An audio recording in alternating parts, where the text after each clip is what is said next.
You can see this slide, first slide, judicial delineation on fundamental rights to education, commercialization of education and its impact. So for a quick recap, as I discussed in last class, that a recap is always good for many purposes, and therefore we will make a quick recap. We discussed, we analyzed the topic that it has three parts, and then one by one we discussed uh, what are rights, fundamental rights. These things we have discussed in the first class, the active principles and the fundamental duties. These things are so interrelated in case of fundamental right to education that there is probably no other illustration the way it is provided. There are many other rights which has link with fundamental duty and active principle, but probably fundamental right to education is something which is expressly provided. We know that right to environment is also having interrelation with fundamental duty and directive principle, but right to environment is still to be expressly recognized under Article 21. It is impliedly, of course, it is an impliedly established law for us. So right to education has, expressly speaking, has a special place. Now, international law, we had already discussed how UDHR law discusses this right to education and what was the philosophy, what were the reasons of using everyone, then the use of the word elementary and fundamental stage education shall be free, and what is the meaning of elementary education being compulsory, how is it associated with autonomy of a person, choice of a person, right to choice of a person, that we have a right to choice, but the right to choice is limited in certain sense, so we can be compelled to be educated. That technical or professional education is generally available and higher education is equally accessible, but we try to find that equal accessibility of higher education should not be something like Ashoka Hotel.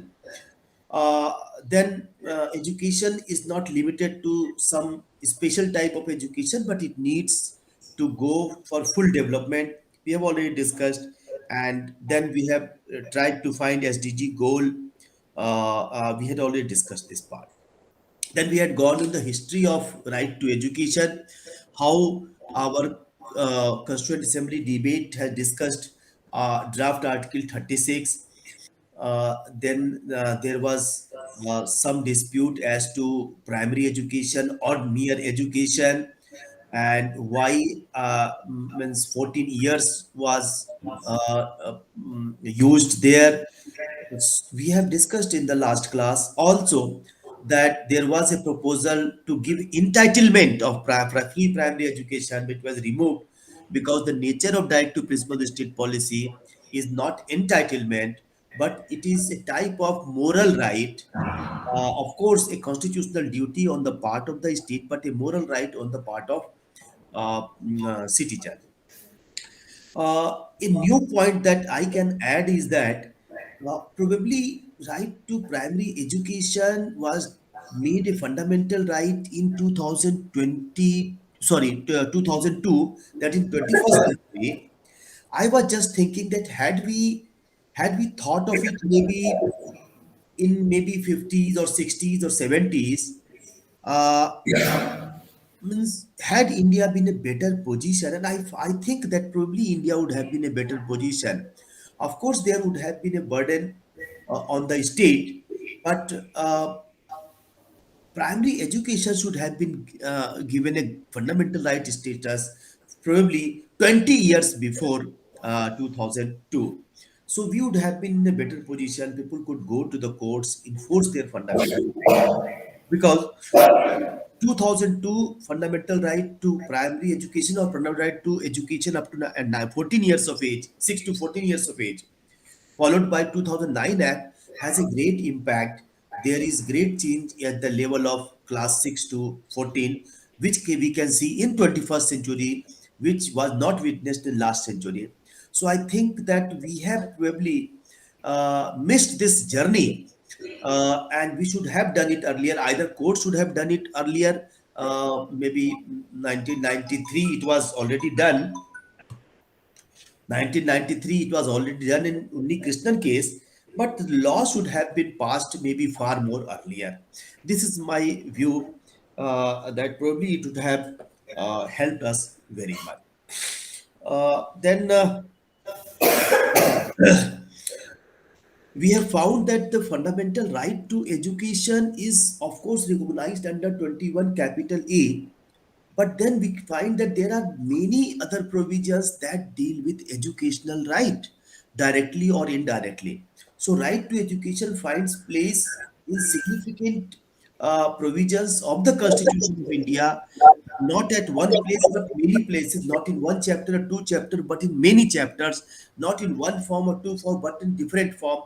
Sometime in the form of right, sometime in the form of duty, under duty part, sometime in the form of directive principle as a moral right, sometime in the form of even fundamental right when educational institutions are established either by minority institutions or by or in general. We had already seen that Article 29 provides that on the basis of language, on the educational institution, no denial can be made, which is being made. And in that context, we had also discussed that how commissions were made, OBC commission, SC/ST commission. They also have a duty to see that educational status of community should be enhanced with the help of constitutional provisions and social mechanisms. Now I come to commercialization. Commercialization. But I suddenly remember, let me see if that quote is there with me or not. When I was discussing with you this fundamental right to medium of instruction, I remember that in 2021,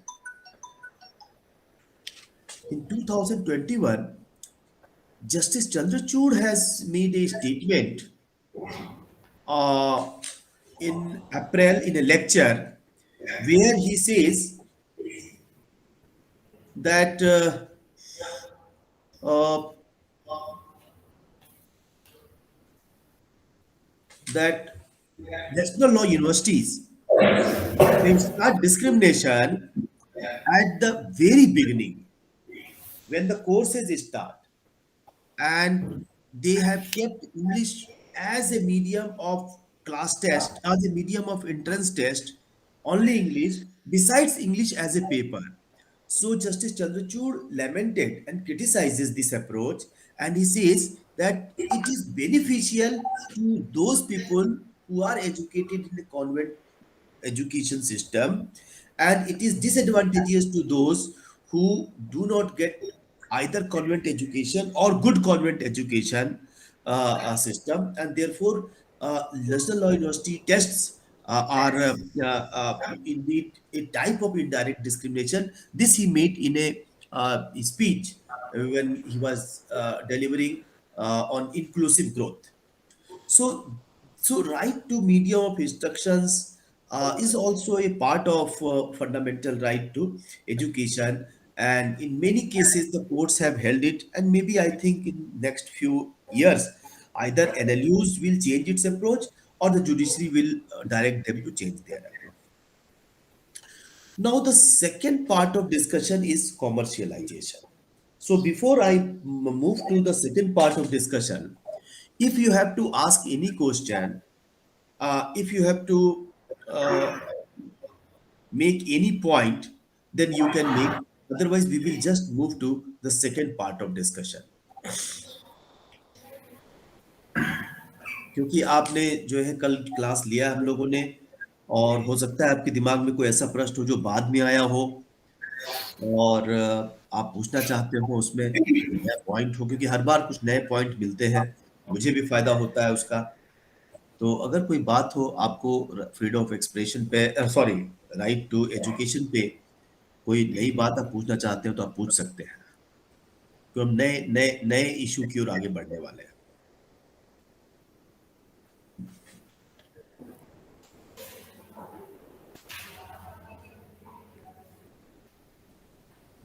okay, सो हम बढ़ते हैं अगले अगले point की ओर, and that is commercialization. Commercialization का क्या अर्थ है? Now,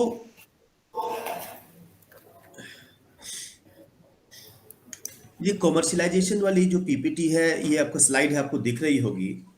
and I have taken a statement 30 years ago in 1992, 30 साल हो गए लगभग,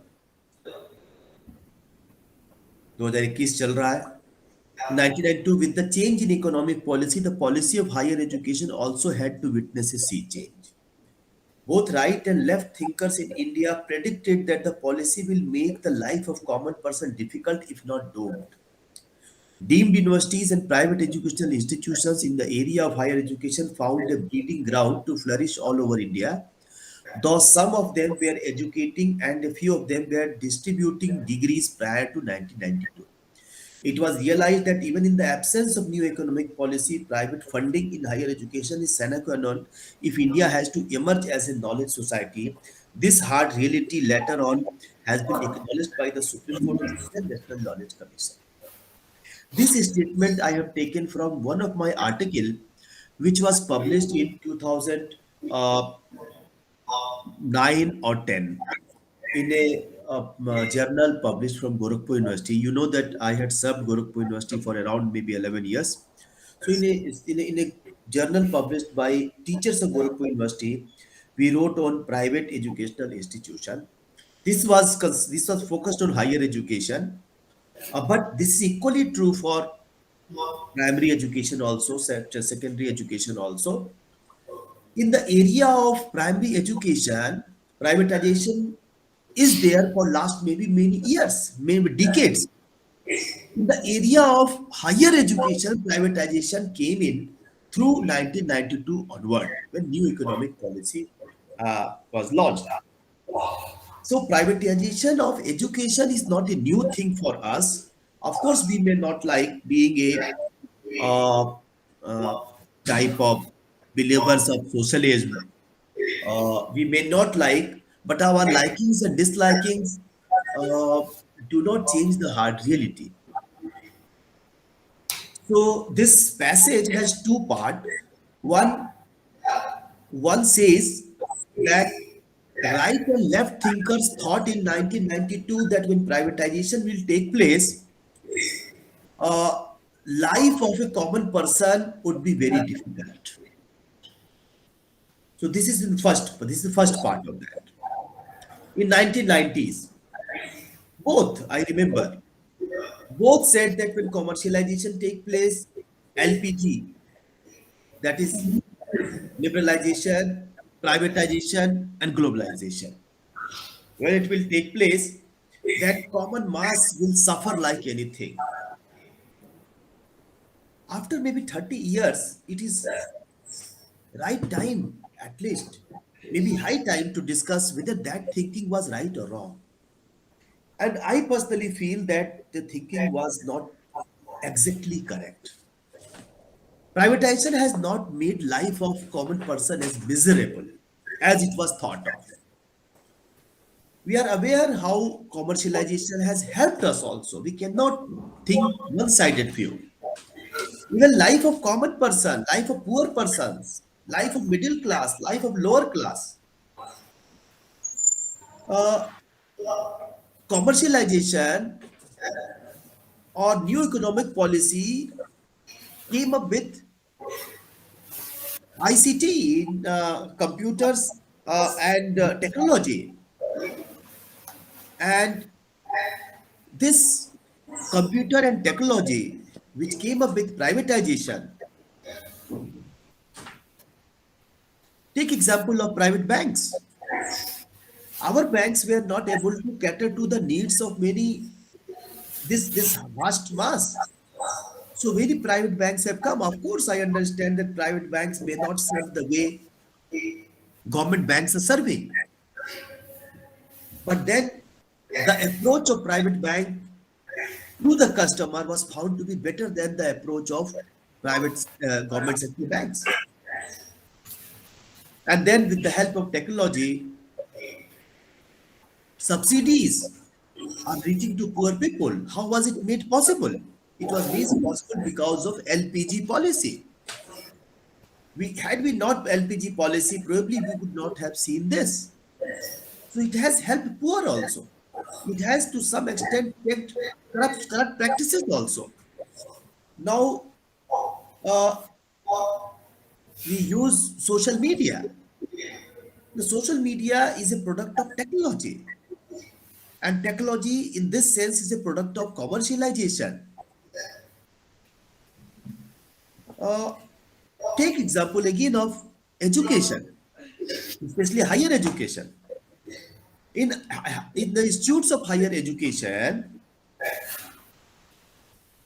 people from scheduled caste, scheduled tribes, people from OBC, people from economic backward section, they can get admission on the basis of their merit as well as on the basis of some reservation policy. And the government gives them fund. There are provisions to give them funds. So that way we cannot just say, as left and right thinkers thought of 1992, that this policy of Narasimha Rao Manmohan Singh will come and it will damage this country like anything. I don't think that idea was a good idea. That idea was indeed a political idea to gain political mileage over Congress party, and that is common in every time. So the lesson for me is that lesson for me is that when a political party supports an idea or opposes an idea, we should try to find whether that support of idea or that opposition of idea is meritorious or is filtered by their political vision. So we find after maybe 30 years that commercialization has its demerit, but at the same time it has its merit also. Other part of this sentence is that commercialization in higher education has produced many private institutions. A few of them are doing good, but most of them, many of them are distributing degrees. So in many cases, I would say that maybe 1992 to maybe next 15 years, it was probably very true that many private institutes were distributing degrees. But then the situation has changed. I remember that many of my colleagues, my senior colleagues, many vice chancellors, they saw commercial institute, private institute with disdain, with hate.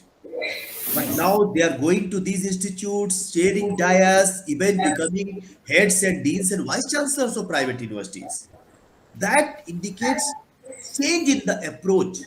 These private institutes have also changed. I found sometime some of the private institutes, they are so organized in their syllabus, in their working, in maintaining the quality. Not all, but some of them. What I think the state universities and state colleges need to learn.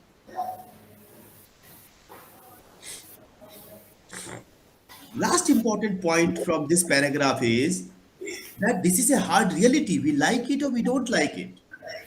It seems a very good slogan to say that no, everything should be free.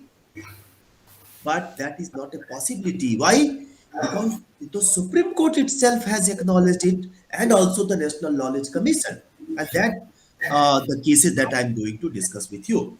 So the first regarding commercialization, there are 3 points. Number one, that when new economic policy was rolled out, LPG policy was rolled out, we started with little suspicion because political opposition, but we find that all suspicions were not correct. Some suspicions were correct, but some suspicions had no ground, and indeed it has given various benefits to country, especially to common persons. inclusive for the purpose of inclusive growth, checking corruption, uh, mm, and finding global space. Second is that private institutes were previously there, but new private institutes they had they had emerged from bad to good. They are doing good. Some of the private institutes are doing good, and the state universities, the state colleges must learn from them because they have best of the faculties and best of the salaries and sometimes best of the students also. So they need to learn more and more from some of the private institutes. And those private institutes who are still in the business of distributing degrees, giving inflated marking, they should be taken care of by UGC, by courts, by professors. And third is that this hard reality of privatization, non-privatization is accepted by the Supreme Court and National Knowledge Commission. Let me come to the case law. The first case is 1995 Manu Bhai Pragjiwasi case.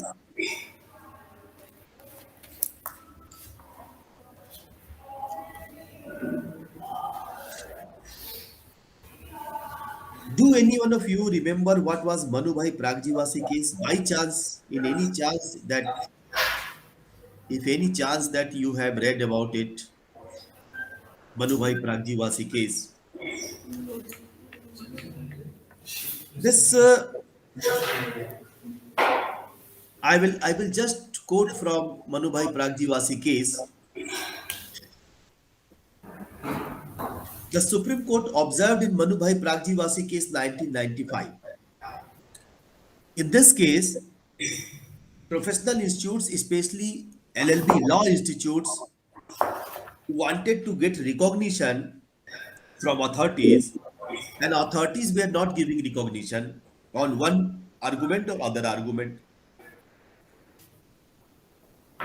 And the argument of the authorities were maybe justified to some extent because the authorities ये कह रही थी कि नहीं private institutes हम बहुत नहीं खोल सकते, ज़्यादा खोलेंगे तो उसका हमारे पास इसका कैसे उसका मतलब क्वालिटी कैसे मेंटेन करेंगे, इसलिए कम चाहिए.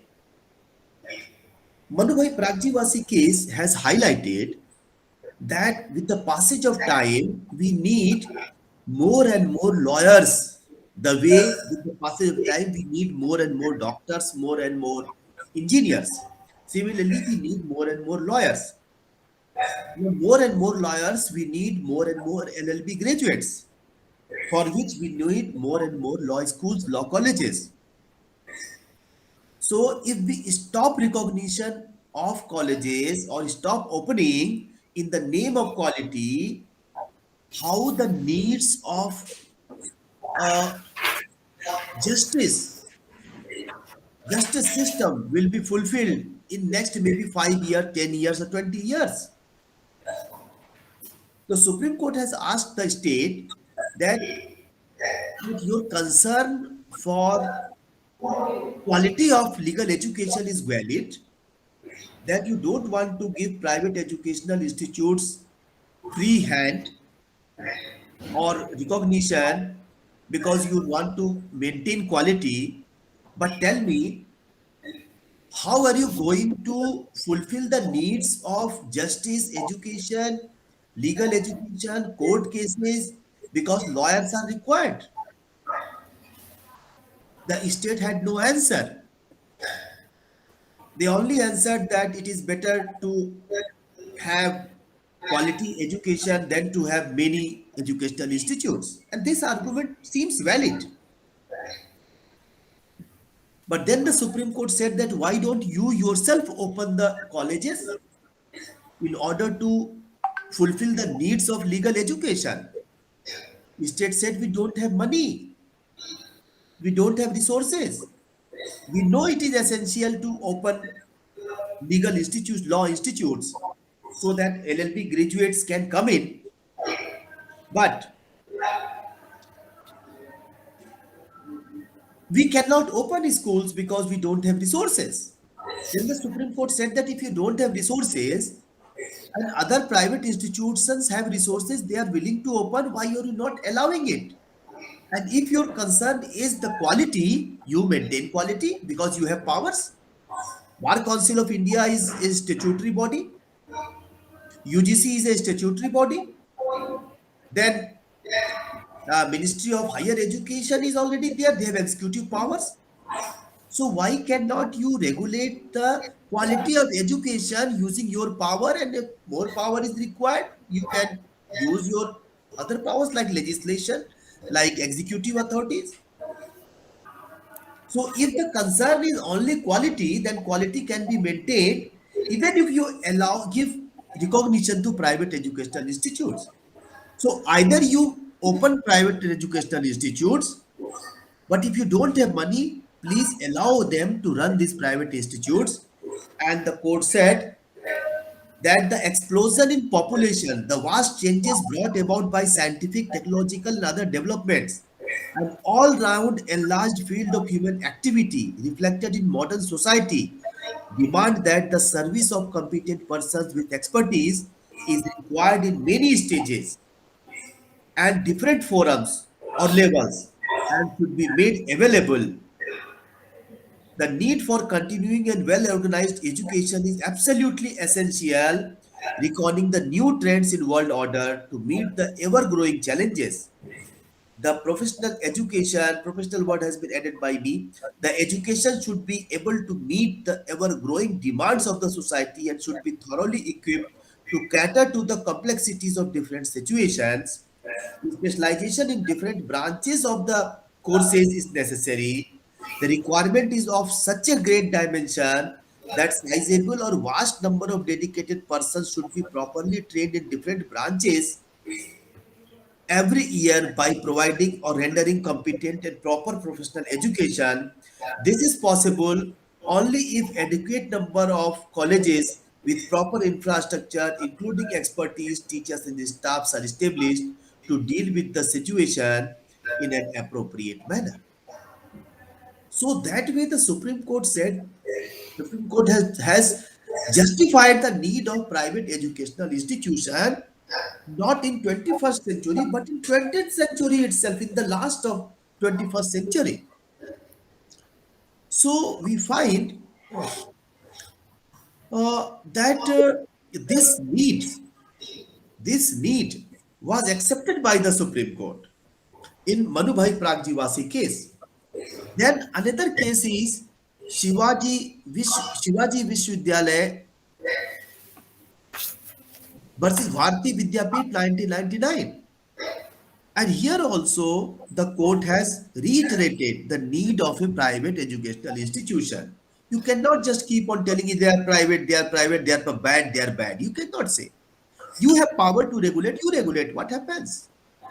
If control is in your hand, you regulate. Uh, so, Shivaji Vishwavidyalaya and Bharati Vidyapeeth, and to some extent, the courts are correct also. Because you can de-recognize an institute if they are not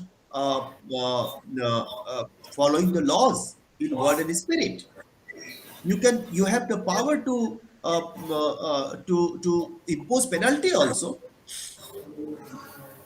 So these power is there. Why don't you use these power? Then there is another case. This third case that I want to bring to your notice: Islamic Academy of Education versus State of Karnataka 2003.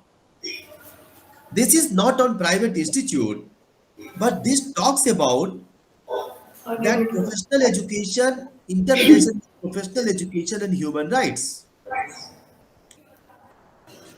And in this case was decided in 2003. So 1995 case is Pragjivasi, 1999 case is Shivaji Vishwavidyalaya Bharati Vidyapeeth, and 2003 case is Islamic Academy of Education.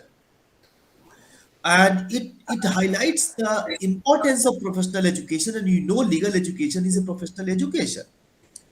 What does it say? And I quote for you: right of development finds place in WTO and GATT. It takes into consideration globalization and opening up of economy. Excellence in professional education must be viewed from economic interest in the country. In order to compete with the other developed countries, GDP of India should be around 15% instead of present rate of 5%. This can be achieved only by producing students of excellence, which can be achieved only by encouraging institutions of excellence imparting professional education to those who are meritorious. Giving encouragement to the students having better merit will thus have a great nexus with the economic and consequently the national interest of the country. The right to development from human right point of view must be construed liberally. What does this statement says? This statement says that in 2003 our GDP was 5% and we need to increase it up to 15%. GDP has to be 15%. Uh, if we want to compete with with other countries, take example of China, take example of other common law countries. If we want to compete with them, take example of smaller countries like Singapore. So our GDP should be 15%. And how is it possible? It is possible if we produce students of excellence. If we don't have excellent student, we cannot have a better GDP. How can it be as possible? Excellent student, they can be present, they can be produced by imparting professional education to those people who are meritorious and those who can do excellent. So we have to encourage students who have better merit and then direct nexus with economy and national interest. And therefore, this will lead to right to development.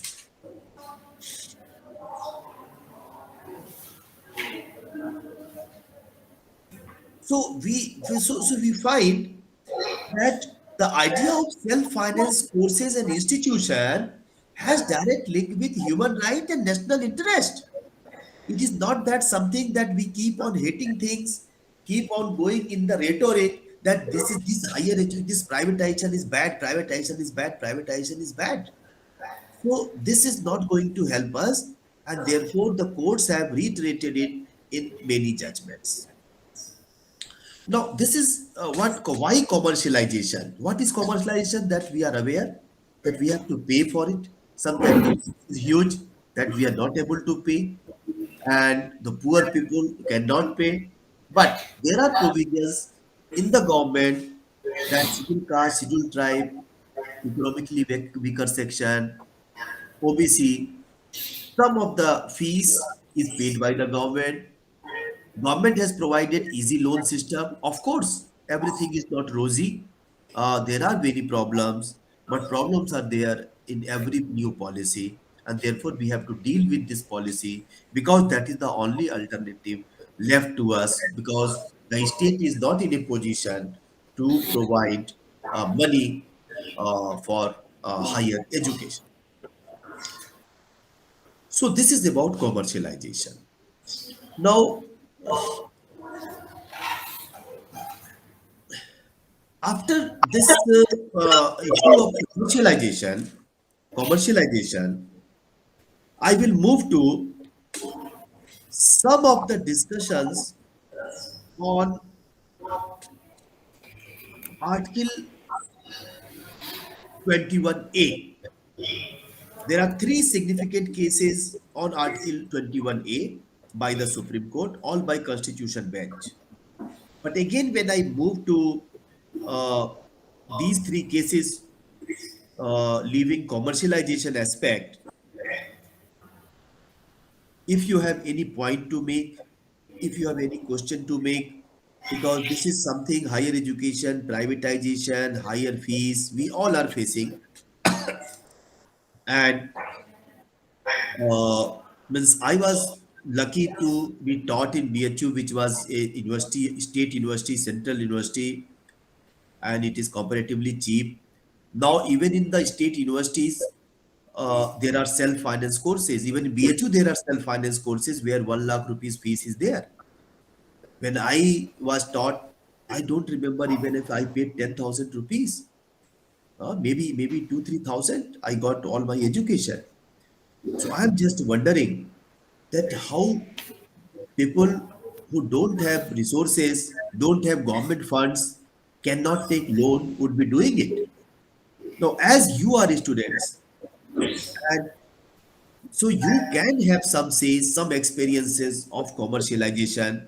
So quickly in 1 2 minutes, you can just let me know your experience of commercialization of higher education or commercialization as such, and then we will move to society for unaided private schools and other cases.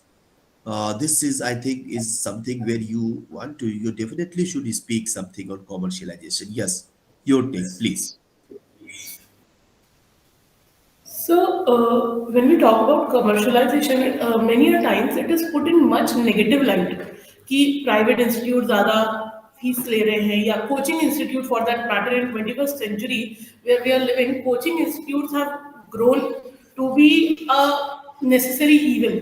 There is no, there are very less aspirants of UPSC, even the which is the largest paper in the country, जो बिना coaching institutes के हो रहे हैं and थोड़े समय पहले से जब क्लैट का पेपर हुआ था, क्लैट पीजी का इस बार का, तो इवन फैजान मुस्तफा सर ने भी बोला कि कोचिंग इंस्टीट्यूट्स की उन्होंने थोड़ी अवहेलना की थी कि वो बहुत ज्यादा ऑब्जेक्शंस रेज कर रहे थे सर बट एक पॉइंट है yes the fees is much and everything is there but sir कहीं ना कहीं सरकारी संस्थाओं के विफलता का मानक होते हैं ये कोचिंग इंस्टीट्यूट्स या ये प्राइवेट इंस्टीट्यूट्स बिकॉज गवर्नमेंट नहीं प्रोवाइड कर रही है इसीलिए तो ये सेक्टर बिल्ड हो रहा है एंड इवन वो भी उतनी ही मेहनत कर रहे हैं और शायद ज्यादा मेहनत कर रहे हैं बच्चों पे टू गिव द रिजल्ट जो गवर्नमेंट के ही पेपर्स हैं उनको क्वालिफाई करने के लिए so instead of blaming the private institutes for their increasing charges और the coaching institute कि वो ज्यादा पैसा चार्ज कर रहे हैं या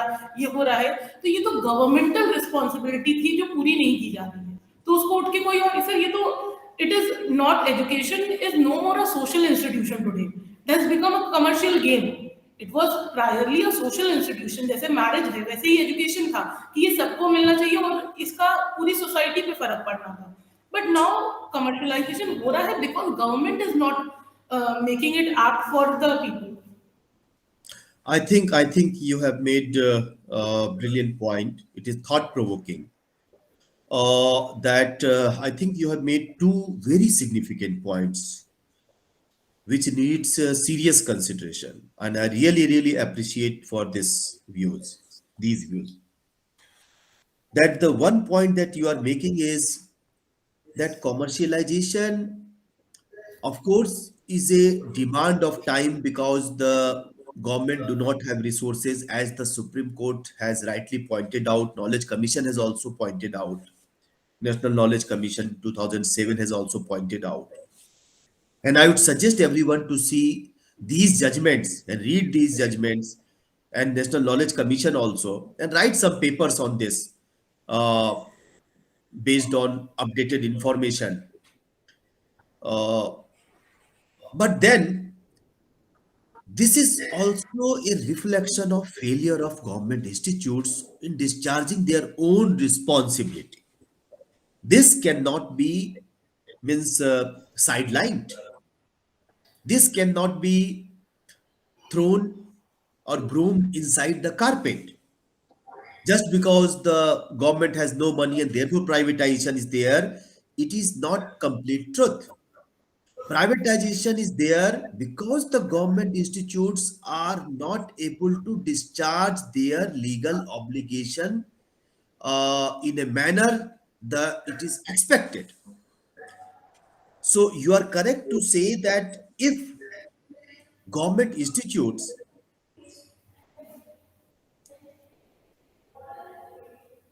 take many colleges, I was in a college, maybe in CMP Degree College in Allahabad, which has a great history.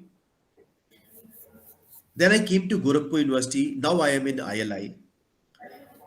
Now, CMP Degree College and Gorakhpur universities are state universities where there was no self-finance course when I was working. ILI is a type of financial institute because we have heavy fee. Heavy fee in the sense 1 lakh rupees we take fee for LLM.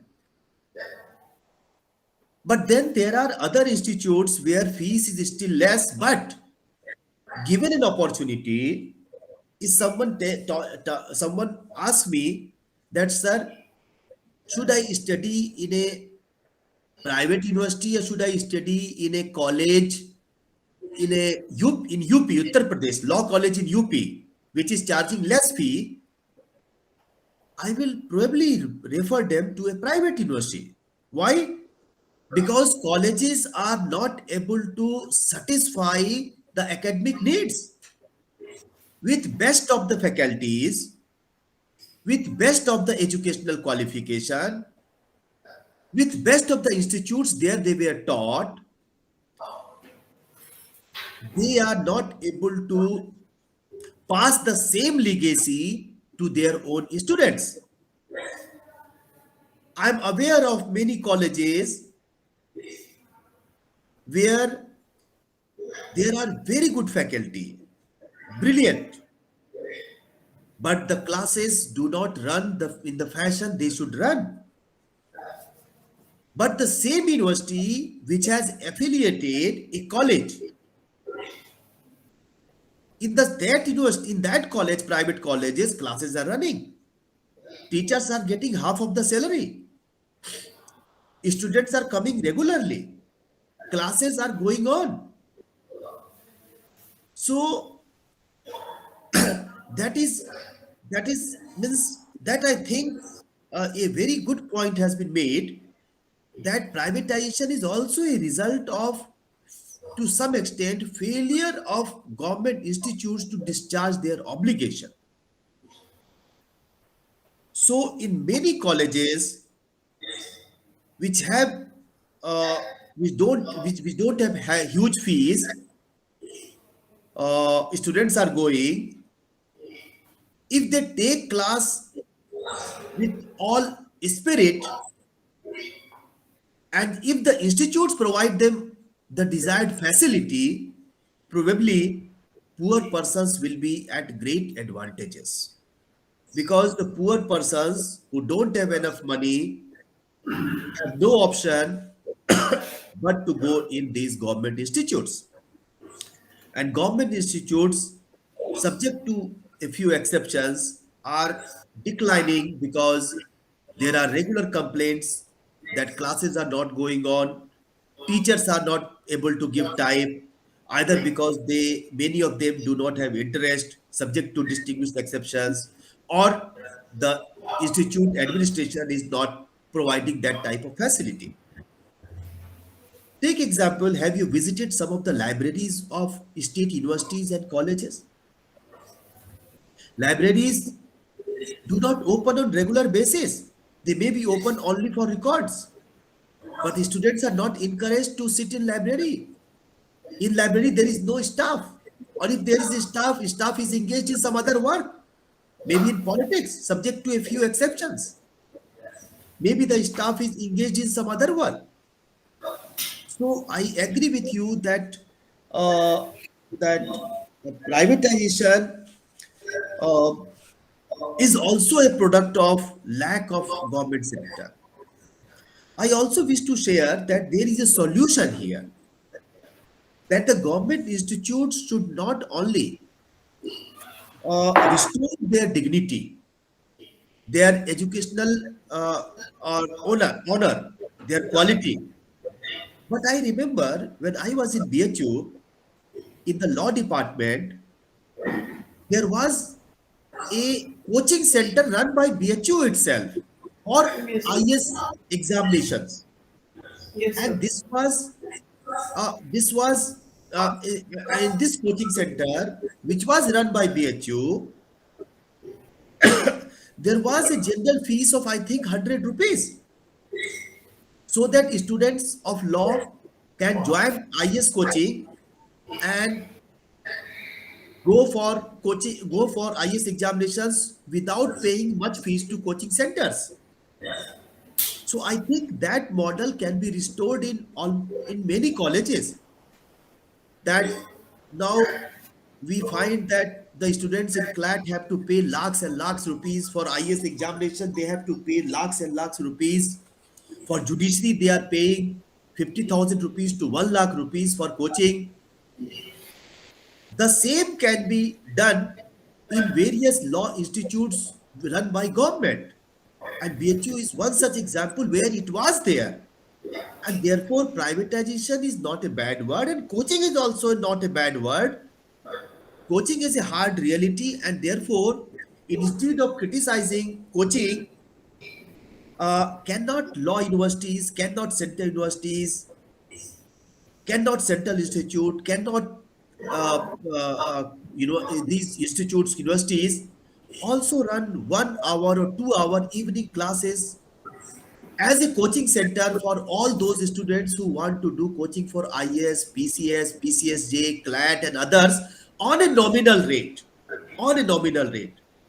And if the highly educated teachers of Kanpur University, highly educated teachers of BHU, highly educated teachers from Delhi University, highly educated teachers from many other central universities, maybe IIT, why not IIT? IIT coachings are like anything. Maybe 1 hour or 2 hour IIT teachers can have their own coaching, and with the help of this online mode, which is a byproduct of COVID, we can have people connected through a remote place like Guwahati, like Guntur, like many other places, and they can get best coachings from best of the teachers, and they can save money, and that is one type of inclusive growth. So we need to change our mindset also, that coachings are bad. Let us not keep on criticizing coaching centers, and let us find a midway. uh, if there is any other comment, your comments are welcome, please. Sir, Wait, yes, sir, please introduce yourself. sir, my name is Amir Sohan. Sir, I want to add something to what she said. Actually, I have made some points. जिसमें पहला मैं ये कह रहा हूँ कि अगर इसमें हम लोग कहते हैं कि कमर्शलाइजेशन क्यों होने लगा, तो इसके पीछे का सेंस जो मुझे लग रहा है सर, कि पहले जब एजुकेशन जो थी वो एज अ सोशल सर्विस थी, उसमें एथिक्स की और वैल्यूज की जो कह सकते हैं कि वैल्यू सिस्टम बहुत ज्यादा था, जिसकी वजह से एजुकेशन सस्ती थी और क्वालिटी ज्यादा थी।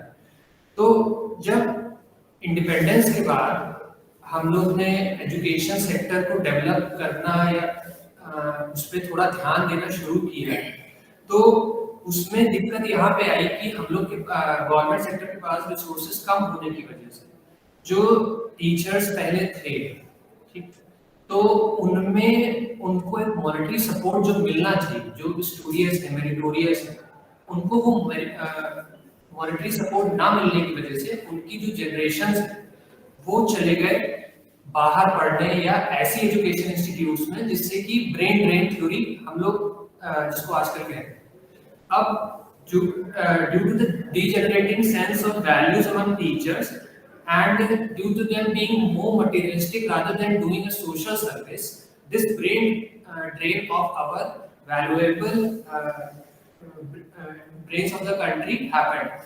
अब इस ब्रेन ड्रेन की वजह से सर हम लोगों को एक तो दिक्कत ये आई कि हमारे पास रिसर्च एंड डेवलपमेंट के लिए ना कि एक अच्छा एक एटमॉस्फेयर क्रिएट हो पाया, ना ही इसको प्रमोट करने के लिए एक सुपरवाइजर या जो हाई क्वालिटी फैकल्टी होते हैं वो अवेलेबल है।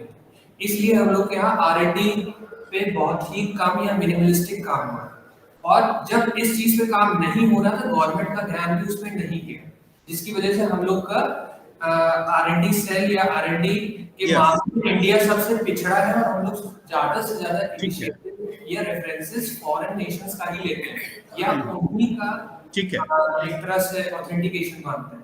जी। और सर इसकी वजह से ये दिक्कत आई, दो इश्यूज क्रिएट हुए। पहला कि कुछ टीचर्स अगर इनिशिएटिव्स लेते भी थे तो रेड टेपिज्म की वजह से उनके हाथ बन जाते थे, जिससे अगर वो चाहे भी तो रेडिकल चेंज करने का तो नहीं हो पाता है। और जब ये इस तरह के रेडिकल चेंज करने वाले टीचर्स जब एक जगह नहीं मिलता है तो फिर वो दूसरी जगह प्राइवेट इंस्टीट्यूट्स के साथ नेक्सस क्रिएट करते हैं। अब ये जी, नेक्सस ठीक है। शुरुआत में तो ठीक रहता है, बट अंत में फिर ये करप्शन को प्रमोट करता ठीक है। I think you have made, क्या शुभ नाम बताया आपने अपना? है। सर समरेंद्र चौहान। सुरेंद्र चौहान। समरेंद्र हाँ, Samarendra sir. Samaredra Chauhan. I think you have also made a new point, and this is an addition to this academic discourse that we could not concentrate on R&D, and therefore we could not provide uh, maybe that type of environment, that type of flexible policy, and therefore many of our breast brain has gone outside, and we had a brain drain, and therefore R&D we remained weak, and therefore because R&D we remained weak, so government also found that this is unproductive, less productive, and therefore government also did not take note of this thing. This is agreeable, and I think this is a convincing point. This is a convincing point. And then the other point, that when teachers who wanted to do something, initiative, some innovation, they were not allowed. So this was discouraging. And thirdly, because there was some red tapeism and there was some impractical things. So some teachers also were also engaged in some type of corrupt activity. So all 3 points are taken, well taken. I think this point. No, I will just, because I have we have just maybe 20-25 minutes. I will quickly come to 3 cases on fundamental right to uh, education. uh,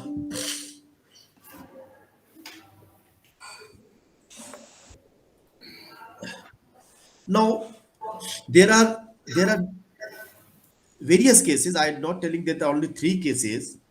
There are various cases, but 3 or 4 cases are more significant cases, because uh, constitutional validity of the provision was challenged in certain cases. To begin with,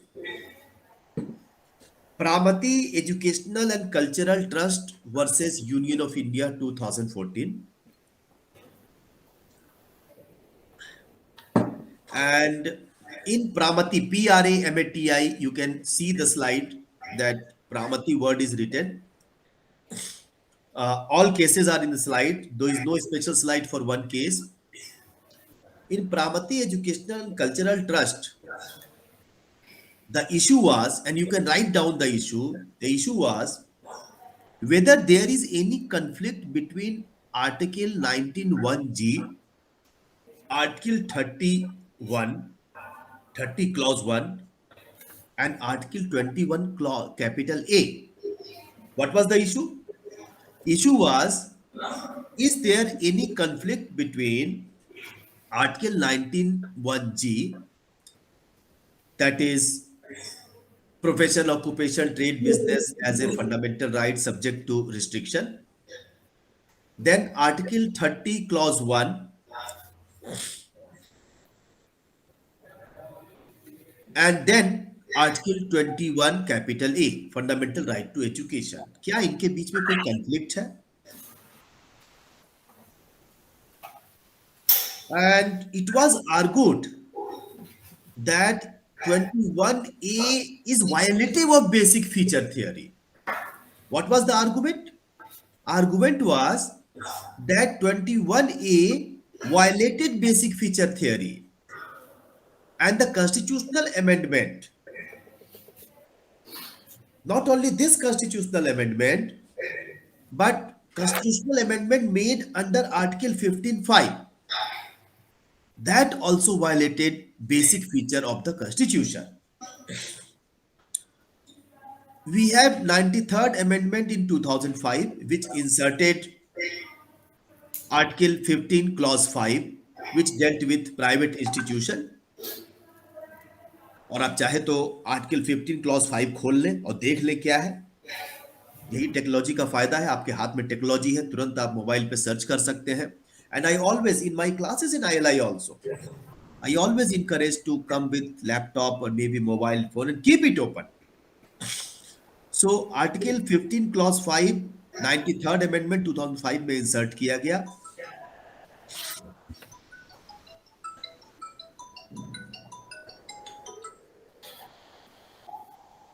Then 86th Amendment 2002, जिसके द्वारा कि 21A को incorporate किया गया।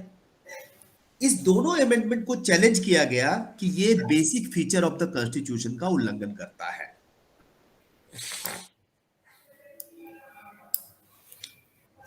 और यह भी argue किया गया कि राइट टू एजुकेशन एक्ट 2009 ये 19(1)(g) के अगेंस्ट में जाता है। तो आप समझ सकते हैं 3 points were raised that 93rd Amendment 2005 15 clause 5 violates basic feature of the Constitution. 86th Amendment 2002, which incorporated 21A, also violates basic feature of the Constitution. And Right to Information Act, Right to Education Act 2009 is against 19(1)(g), and therefore it is violative of fundamental right, and therefore it should be declared unconstitutional.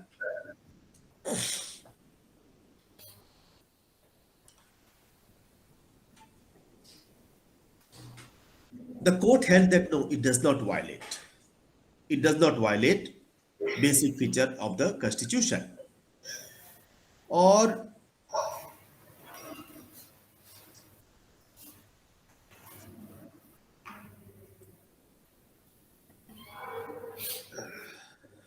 let me quote from what the court has said. Court said, Article 21 capital A of the Constitution, as we have noticed, states that its state shall provide free and compulsory education to all children of the age of 6 to 14 years in such a manner as the state may by law determine. The word state in Article 21A can only mean the state which can make the law. The word, hence, Mr. Rohtagi and Mr. Nariman are right in their submission that constitutional obligation under Article 21A of the Constitution is on the state to provide free and compulsory education to all children of the age 6 to 14 years and not on private unaided institutions. Article 21A, however, states that state shall by law determine the manner in which it will discharge its constitutional obligation under 21A. Thus, a new power was vested in the state to enable the state to discharge constitutional obligation by making a law. However, 21A has to be harmoniously construed with Article 19(1)(g) and Article 31 of the Constitution.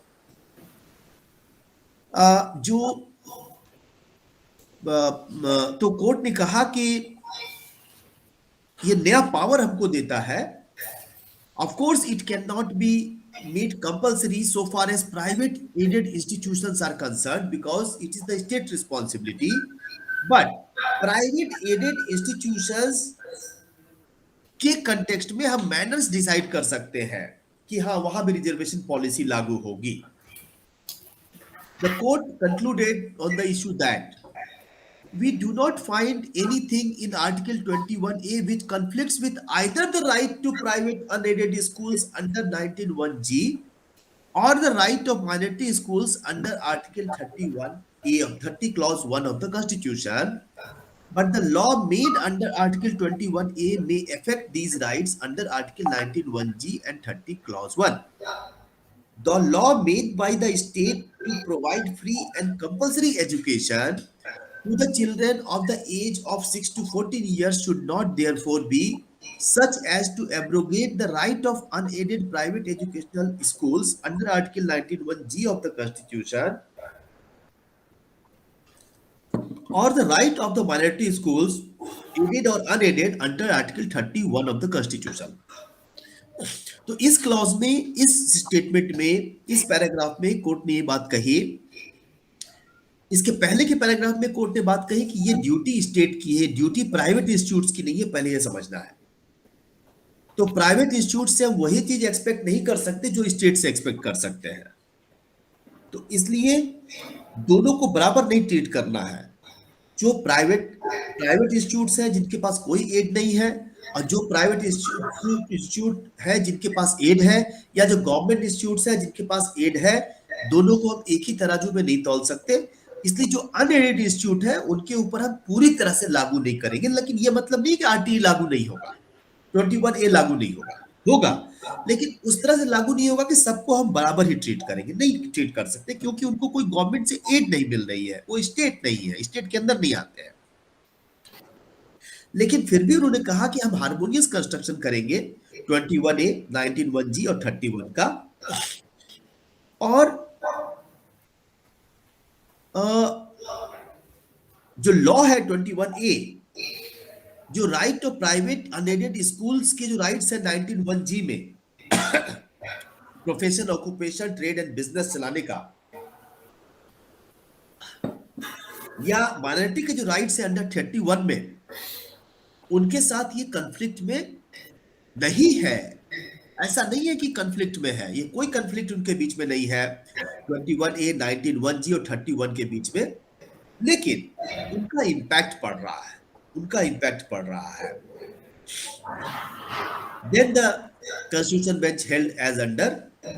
In the result, we hold that Constitution 93rd Amendment Act 2005, inserting Clause 5 of Article 15 of the Constitution, and Constitution 86th Amendment Act 2002, inserting Article 21A of the Constitution, do not alter the basic structure or framework of the Constitution, and are constitutionally valid. We also hold that 2009 Act is not ultra vires Article 19(1)(g) of the Constitution.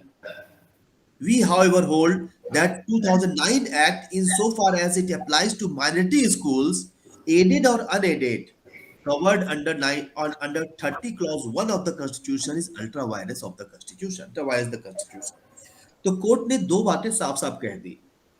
पहला तो ये कह दिया कि जो 15(5) के through amendment हुआ है कॉन्स्टिट्यूशन में, 93rd अमेंडमेंट 2005 में, वो कॉन्स्टिट्यूशनल है, वैलिड है, भले वो प्राइवेट इंस्टीट्यूशन पे लागू होता है, लेकिन वो तो करने का अधिकार है, पावर है कि आप किस तरह से लागू करेंगे, लागू करने का पावर है उनके पास, और इससे कहीं से बेसिक फीचर डिस्टर्ब नहीं होता।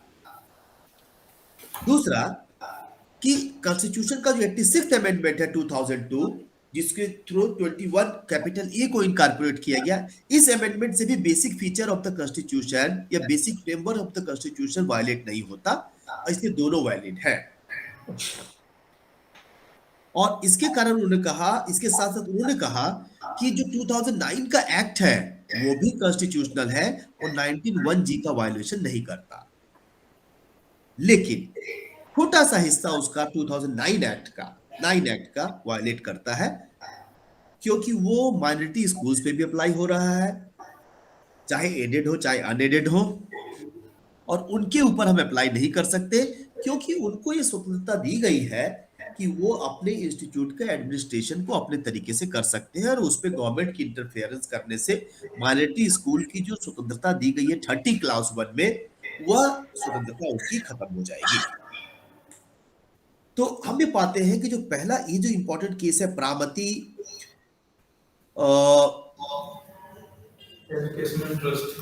एजुकेशनल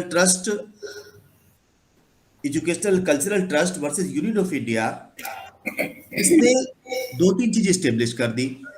एक तो कॉन्स्टिट्यूशनल वैलिडिटी ऑफ अमेंडमेंट, जिसके थ्रू 15(5) और 21A आया, उसकी कॉन्स्टिट्यूशनल वैलिडिटी स्टेब्लिश कर दी by a constitution bench. Secondly, it was established that even 2009 Act is constitutionally valid, और एक स्मॉल पार्ट उसका अनकॉन्स्टिट्यूशनल है, जो कि माइनॉरिटी एजुकेशनल इंस्टीट्यूशन पे लागू नहीं होता। यानी कि आरटीई माइनॉरिटी एजुकेशनल इंस्टीट्यूशन पे लागू नहीं हो सकता, जैसे अभी माइनॉरिटी एजुकेशन अभी अभी जो आरटीई है वो प्राइवेट इंस्टीट्यूट्स पे लागू होता है, उनको 25% सीट्स रिजर्व रखनी पड़ती है पुअर बैकग्राउंड के लोगों के लिए, जो कि आरटीई में प्रोविजन है, पर Yes. माइनॉरिटी एजुकेशनल इंस्टीट्यूट को ऐसा नहीं करना है.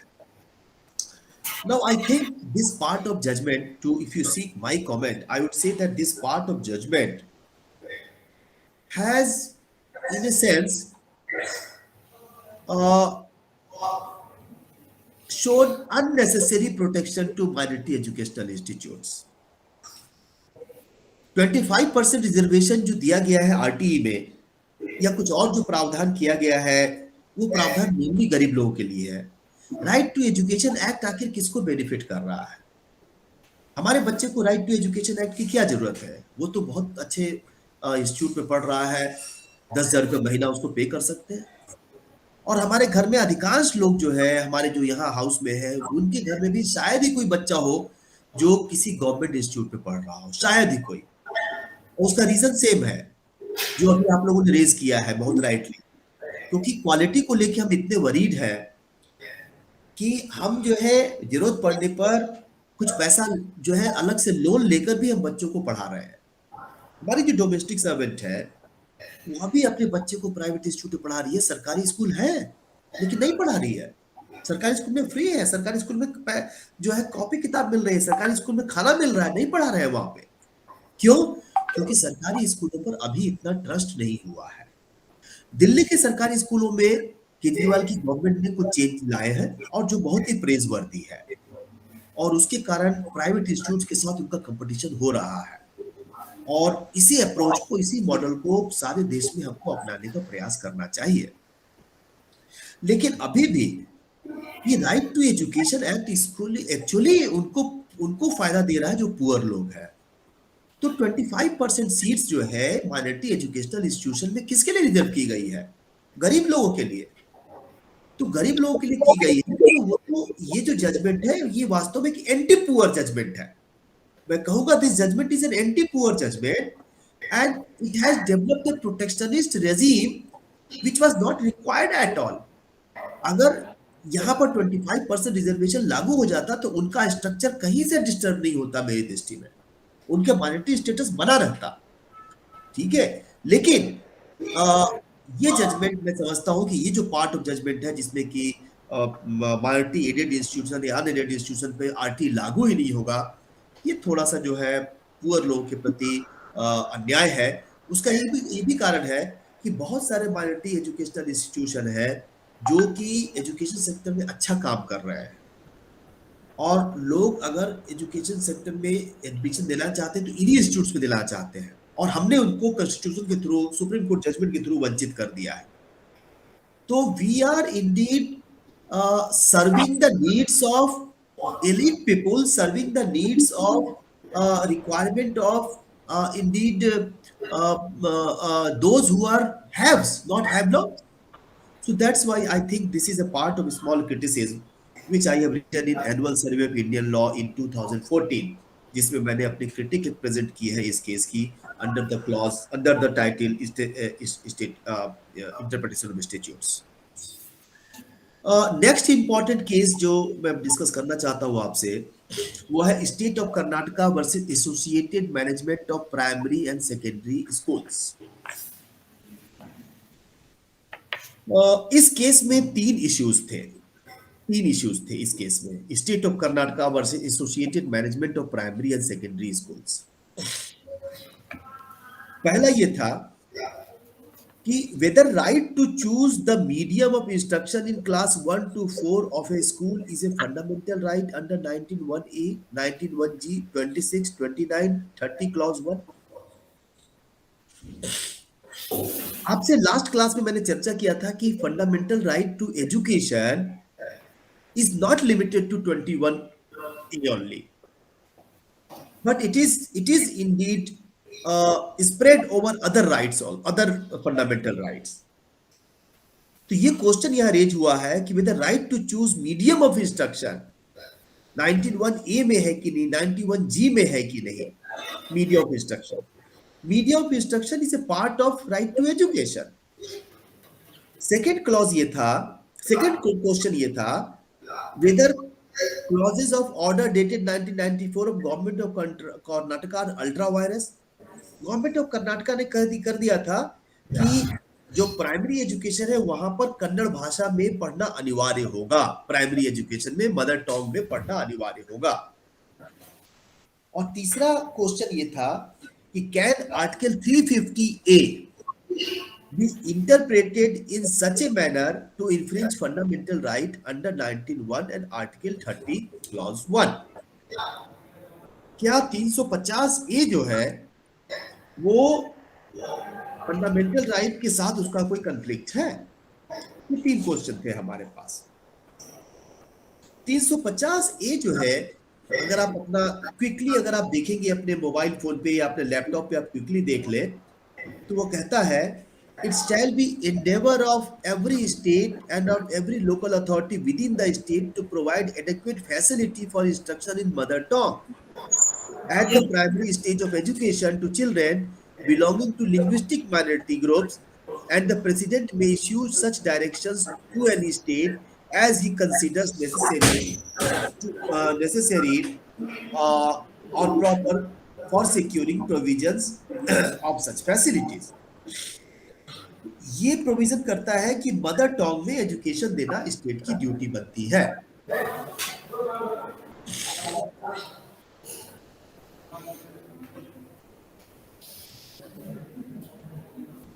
अब ये जो कंफ्लिक्ट था, let me tell you what were the three issues again. पहला इशू ये था, मैंने बताया आपको बैकग्राउंड क्या है। बैकग्राउंड ये है कि कर्नाटका गवर्नमेंट का एक ऑर्डर था, उस ऑर्डर में कह दिया गया था कि जो प्राइमरी एजुकेशन है उसमें जो पढ़ाई होगी वो मातृभाषा में होगी या कन्नड़ में होगी, और वो मीडियम ऑफ इंस्ट्रक्शन वही होगा, ये अनिवार्य है। तो कुछ लोग गए कि नहीं, हम तो इंग्लिश मीडियम स्कूल में पढ़ाना चाहते हैं, और ये बहुत ऑब्वियस है।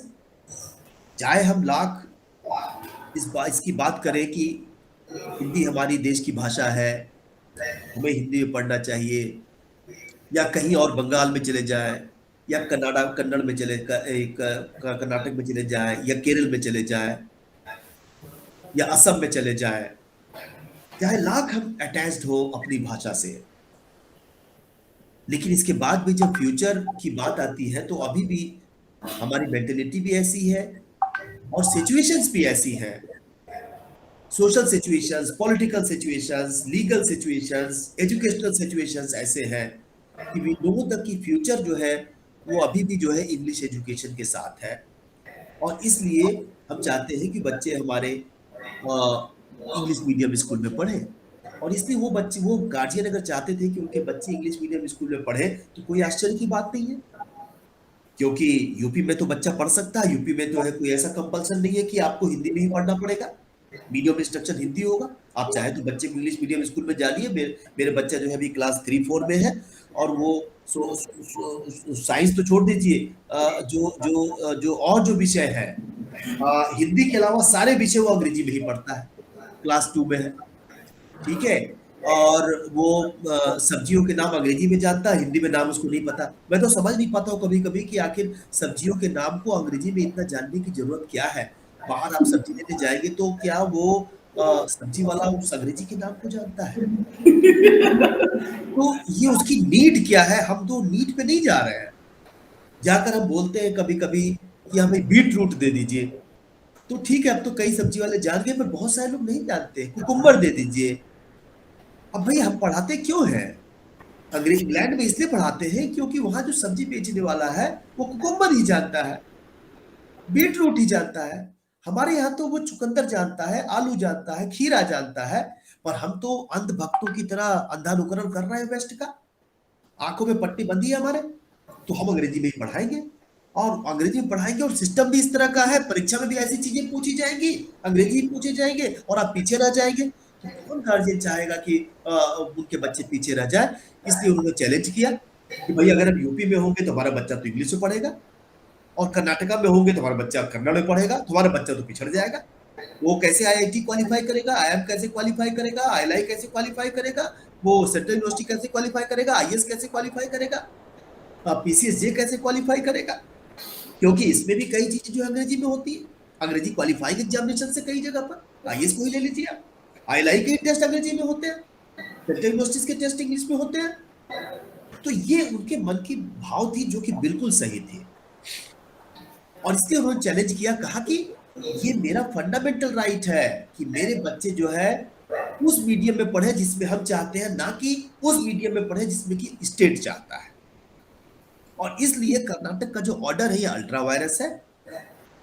और 350A जो कहता है कि मदर टंग में हमको देना है एजुकेशन, ये क्या फंडामेंटल राइट के अगेंस्ट में जाता है? क्योंकि उसमें स्टेट को कहा गया तो कंफ्लिक्ट है, एक कंफ्लिक्ट लग रहा है। It was argued that if the right to freedom of speech and expression is interpreted so as to include the right to choose the medium of instruction, the state will have no power to impose any reasonable restriction in the larger interest of the state or the nation on this right to choose the medium of instruction, such an interpretation should be avoided by the court. State ने argue किया कि 350A हमारे पास है, 350A का क्या purpose रह जाएगा यदि आप कह देंगे कि जो गार्जियन है या उनके जो बच्चे हैं उनको right to choose their instruction है, मीडियम ऑफ इंस्ट्रक्शन है, राइट टू ऑटोनॉमी है, ये तो उनकी, ये तो कुछ मामलों में अपनी प्राइवेसी है, अपना खुद डिसाइड करेंगे कौन सा मीडियम चाहिए। तो 350A का क्या मतलब रह जाएगा? हम कैसे जो है 350A को आगे बढ़ाएंगे कि मदर टंग में होना चाहिए, और साइंस भी कहता है कि मदर टंग में होना चाहिए, तो हम कैसे आगे बढ़ाएंगे? और इसलिए हमको इस तरह का इंटरप्रिटेशन नहीं करना चाहिए, ये कोर्ट के सामने आर्गू किया गया और कोर्ट ने उसको एक्सेप्ट नहीं किया। कोर्ट ने कहा कि what is the meaning of mother tongue, mother tongue का मतलब क्या है? The court explored interpreting the expression mother tongue as used in the constitution. We must not forget that constitution is not just an ordinary act which the court has to interpret for the purpose of declaring the law, but is a mechanism under which the laws are to be made. And then about mother tongue, court ने कहा mother tongue in the context of the constitution would therefore mean the language of the linguistic minority in a state, and it is the parent or the guardian of the child who will decide what the mother tongue of child is. The constitution nowhere provides that the mother tongue is the language which the child is comfortable with. While this meaning of mother tongue may be possible meaning of the expression, this is not the meaning of mother tongue in Article 350A of the Constitution or in any other provision of the Constitution. Hence, we cannot either expand the power of the state or restrict a fundamental right by saying that the mother tongue is the language which the child is comfortable with. ये argue किया गया, science ये कहता है, state ने कहा कि science ये कहता है कि मदर टंग में बच्चा ज्यादा कंफर्टेबल है और इसलिए उसके ऊपर हमको अंग्रेजी को नहीं थोपना चाहिए। कर्नाटका में रह रहा है, घर से बाहर निकलता है, दोस्तों से बात करता है, ज्यादा दोस्त कन्नड़ बोल रहे हैं, मार्केट में जा रहा है, लोग कन्नड़ में बात कर रहे हैं, मूवीज जो है कन्नड़ में बन रही है, चैनल कई कन्नड़ में चल रहे हैं, न्यूज़पेपर बहुत सारे कन्नड़ में आ रहे हैं। तो इसलिए ये उसके लिए बहुत साइकोलॉजिकल है कि कन्नड़ भाषा को जल्दी सीख लेगा, जल्दी अडेप्ट कर लेगा। वो अंग्रेजी में जो मीडियम है वो कितने देर में बोलता है, स्कूल में जाता है, स्कूल में बोलता है, घर आता है, तो घर में तो मैं भी अपने बच्चों के साथ अंग्रेजी में बात नहीं करता, ट्राई जरूर करता हूं पर संभव नहीं हो पाता। वो हिंदी में ही अधिकतर बात करते हैं, आपके घर भी यही होता होगा। तो स्टेट ने आर्गू किया कि ये जो लैंग्वेज है, लैंग्वेज तो इंपोज कर रहे हैं छोटे बच्चे के ऊपर, 350A का वायलेशन है ये। तो मदर टंग उसकी जो कंफर्टेबल लैंग्वेज है वो कंफर्टेबल लैंग्वेज लोकल लैंग्वेज है, पर ये doctrine of doctrine of comfortable language को सुप्रीम कोर्ट ने अनफॉर्चुनेटली मना कर दिया। कहा भाई मदर टंग कंफर्टेबल है वो तो ठीक है, लेकिन 350A में ये मतलब नहीं है। और इसलिए जो language of the linguistic minority है तो कौन सी लैंग्वेज होगी खुद ही डिसाइड करेंगे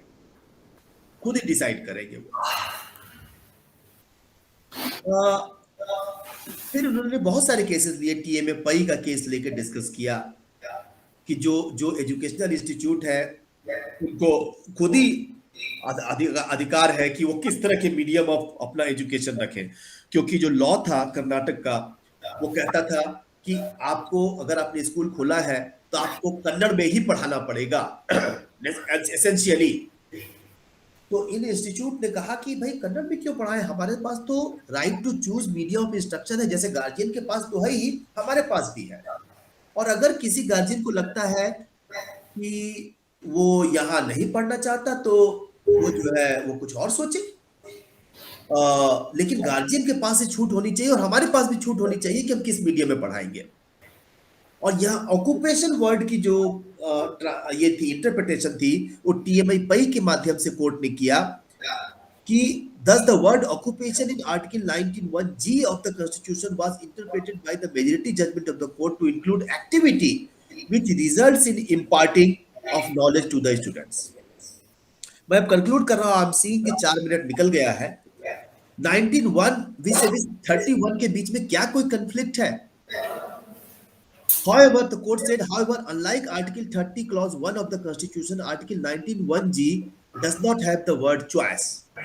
The absence of the word choice in our considered opinion does not make a material difference because we find that Article 19 of the Constitution titled Right to Freedom and the word freedom along with word any before the word occupation in 19(1)(g) of the Constitution would mean that the right to establish and administer an educational institution will include right of a citizen to establish a school for imparting education in a medium of instruction of his choice। Court ने क्या बात कही इसमें? Court ने बात कही कर्नाटका वाले case में कि हम 31 को देखें और 19(1)(g) को देखें। 31 में तो यूज किया गया है कि इंस्टीट्यूशन ऑफ देयर चॉइस वहां यूज है और 19(1)(g) में नहीं है। तो मीडियम ऑफ चॉइस जो है ये केवल माइनॉरिटी इंस्टीट्यूशन को दिया गया है, ये बात तो सही है। और जो नॉन माइनॉरिटी इंस्टीट्यूशन है उनको चॉइस नहीं दिया गया है, तो उनके ऊपर सरकार का ऑर्डर लागू होता है। पर कोर्ट ने एक दूसरे तरह का इंटरप्रिटेशन लिया, कहा कि 19(1)(g) में चॉइस वर्ड नहीं दिया है, इससे बहुत फर्क नहीं पड़ता। क्यों? क्योंकि 19 जो वर्ड है, आर्टिकल 19 जो शुरुआत है वो राइट टू फ्रीडम वर्ड है, टाइटल इंटरप्रिटेशन में टाइटल का यूज किया, राइट टू फ्रीडम है। और फ्रीडम जो है इसके साथ एनी वर्ड लगा हुआ है बिफोर द वर्ड ऑक्यूपेशन, और इसलिए इसके अंतर्गत भी एक व्यक्ति को यह अधिकार है कि वो ऐसे एजुकेशनल इंस्टीट्यूशन की स्थापना करे जिसमें कि मीडियम ऑफ इंस्ट्रक्शन उसके अपना चॉइस हो, ना कि गवर्नमेंट का चॉइस हो।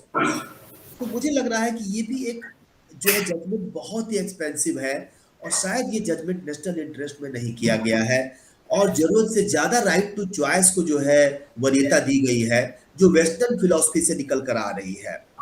और शायद ये अगेन ये जो जजमेंट है ना तो बच्चों के हित में है और ना ही ये उनके हित में है जो कि मतलब कि उन इंस्टीट्यूट्स को अफोर्ड नहीं कर सकते जहां पर कि इंग्लिश मीडियम एजुकेशन के द्वारा हम ज्यादा फीस लेते हैं।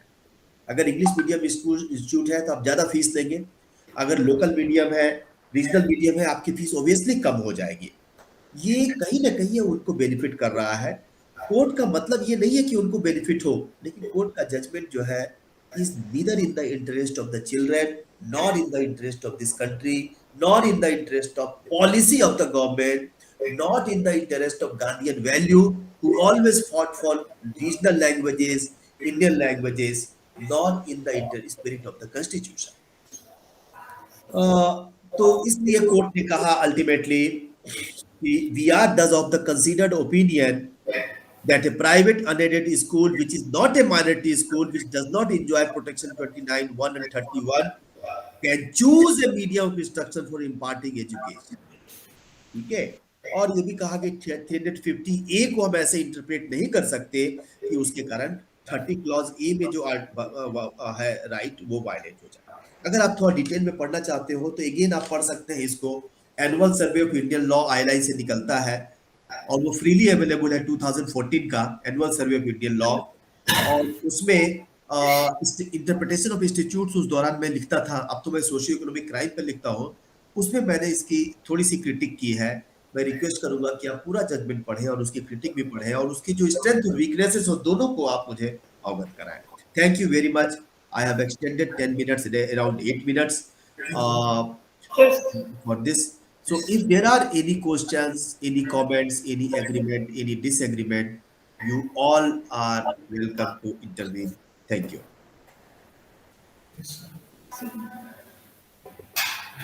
So, हाँ, yes, please. सर एक टिप्पणी है कि सर दुर्भाग्य है हम लोगों का कि इंडिया जैसी कंट्री में, जिस कंट्री से हम बिलोंग करते हैं, यहाँ पे सर पार्टीशन ऑफ स्टेट, मतलब स्टेट का रीऑर्गेनाइजेशन ऑन लिंग्विस्टिक बेसिस हुआ था. और ऐसे समय पे जब सरकार नहीं चाहती थी, हमने एस के धर कमीशन देखा, फजल अली कमीशन देखा, और कोई नहीं चाहता था कि लिंग्विस्टिक आधार पे स्टेट्स का विभाजन हो. बट फिर भी सर पीपल एजुटेशन इतना था कि वो हुआ. और सर आज हम वापस इस जगह पे हैं कि हम लिंग्विस्टिक आधार पर लोगों बच्चों को उनके उस लैंग्वेज का मीडियम भी नहीं दे पा रहे हैं, उसको प्रमोट नहीं कर रहे, उसकी जगह इंग्लिश को इतना प्रमोट कर रहे हैं. So sir this is irony in itself कि जिस कंट्री में हमने स्टेट्स का विभाजन इस आधार पे किया कि वो लिंग्विस्टिक बेसिस था, वहां पे आज लैंग्वेज को इतना ज्यादा नीचे किया गया. I think this is a very good comment कि 1956 में हमने फाइट किया लैंग्वेजेस के लिए, but with the passage of time हम जो है उसी लैंग्वेज को अब जो है हम उसको अवॉइड करने का ट्राई कर रहे हैं. I think this is a good comment you have made. I would only say that it is not a competition between languages. Yes. It is not a competition between English language vis-a-vis Hindi language vis-a-vis regional languages. All languages should have equal opportunity to flourish. It is not that the policy should be made in such a fashion that one particular language gets advantage over other. The government policy, employment opportunities, interest test, papers, availability of books, opportunities, ये इतनी इस तरह की बनी हुई है कि हमारे पास अंग्रेजी में ही चीजें उपलब्ध हैं और इसलिए एक एडवांटेज आप क्रिएट कर रहे हैं इंग्लिश के लिए. तो होना ये चाहिए कि आप बराबर एडवांटेज क्रिएट करिए और उसके बाद जो लैंग्वेज होगा वो लैंग्वेज आगे आगे वो लैंग्वेज अपना अपने आप जो है जनता उसको चुन लेगी कि कौन सा लैंग्वेज है, वो लैंग्वेज हम लेकर आगे बढ़ सकते हैं. यही पॉलिसी फॉरेन कंट्री में हर जगह चूज की जाती है, जहां पर कि हम जो है फ्रांस हो गया, जर्मनी हो गया, जापान हो गया, वहां पर उन्होंने इक्वल प्रोटेक्शन दिया है. हमारे कंट्री की तरह नहीं कि इंग्लिश को ज्यादा प्रोटेक्ट कर रहे हैं. तो आप देख लीजिए कि आईएएस के एग्जाम में इंग्लिश एक क्वालिफाइंग पेपर है. Yes, sir. लैंग्वेज कोई क्वालिफाइंग पेपर नहीं है, इंग्लिश क्वालिफाइंग पेपर है. Yes, sir. इंट्रेंस टेस्ट मैंने बताया है कि जस्टिस चंद्रचूड़ ने रेज किया है इशू को कि इंट्रेंस टेस्ट आप केवल अंग्रेजी में क्यों लेंगे. आई लाइक इंट्रेंस टेस्ट है, सेंट्रल यूनिवर्सिटीज में से कई यूनिवर्सिटीज की इंट्रेंस टेस्ट है. आई रिमेंबर जब मैं बीएचयू में इंट्रेंस टेस्ट दिया था तो हिंदी में भी पेपर आते थे. इवन एमबीए के जो पेपर है वो भी हिंदी में आते थे, लेकिन अब जो है पेपर्स केवल इंग्लिश में आते हैं. तो we will just conclude it. I think the time is over and therefore there is little disturbance. तो आप अपनी बात, अगर आपके पास टाइम हो तो आप अपनी बात रख सकते हैं. Yes please. सर, इसमें जो मैम कह रही हैं इनका एक थ्योरेटिकली पर्सपेक्टिव है, जो मुझे प्रैक्टिकल एस्पेक्ट समझ में ये आता है कि मेन इशू जो आया है वो इंग्लिश के रिस्पेक्ट में तो कंबाइंड है कि हमें इंग्लिश क्यों ही फॉलो करनी चाहिए. बट एक प्रैक्टिकल एस्पेक्ट ये भी है कि जो नॉर्थ इंडिया और साउथ इंडिया डिवाइड है उसमें ये रहता है कि साउथ इंडिया में जो लैंग्वेजेस हैं वो उनकी क्वांटिटी ज्यादा उसमें ये रहता है कि किसको इम्पोर्टेंस ज्यादा मिले, जबकि जो हमारा मेन जो सेंट्रल पॉलिटिक्स है, पॉलिटी है, वो सर्कल अराउंड होती है नॉर्थ इंडिया, और वहां पे they are majoritarian, they are Hindi speaking nation. तो जो मुझे समझ में आता है कि जो इशू मेनली आता है कि हिंदी को प्राइम इम्पोर्टेंस जो दी जाती है उसके रिस्पेक्ट में एक इशू ये रहता है कि क्यों नहीं मलयालम या कन्नड़ या ओडिया इन लैंग्वेजेस को दी जाए. इंटरनली ये इशू आता है.